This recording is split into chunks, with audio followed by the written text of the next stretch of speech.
এনআইতে যে ফুচকাটা আমরা খাই এটা খুব ভালো, ঠিক আছে, এটার সাথে এটা কম্পেয়ার করার মতো। টু বি ভেরি অনেস্ট, অত একটা ভালো লাগে নাই। আমরা সবচেয়ে বেশি ফোকাস দিচ্ছি হচ্ছে আমাদের কোয়ালিটির উপর। আমরা হাইজেনিক ব্যাপারটা খুব ভালো মেনটেন করার চেষ্টা করছি। আমাদের সব কিছু ওয়ান টাইম, একবার খাবে সাথে সাথে ফেলে দেবে। আমি এর আগে এনআইতে ফুচকাও খেয়েছি, কিন্তু এটার সাথে কম্পেয়ার করলে এটা খারাপ না, ভালো।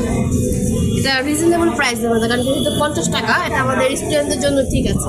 এনআইতে যে ফুচকাটা আমরা খাই এটা খুব ভালো, ঠিক আছে, এটার সাথে এটা কম্পেয়ার করার মতো। কারণ এখানে যে আপনি দেখেন ঘুগনি, তারপরে টক, যে দুই রকমের টক দিচ্ছে, এনআইতে কিন্তু আমাদের দুই রকমের টক দিচ্ছে। টকটা ভালো লাগছে বেশি, আমার কাছে এটাই ভালো লাগছে।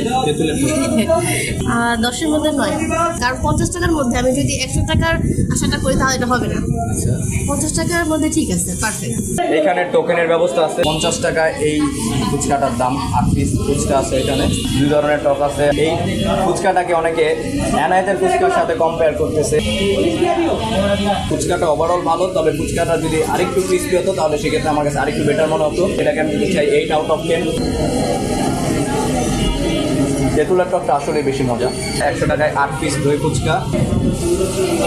দই ফুচকাটা আমার কাছে অনেক বেশি ভালো লাগতেছে। ঠান্ডা দই ফুচকাটা অবশ্যই ট্রাই করা যায়।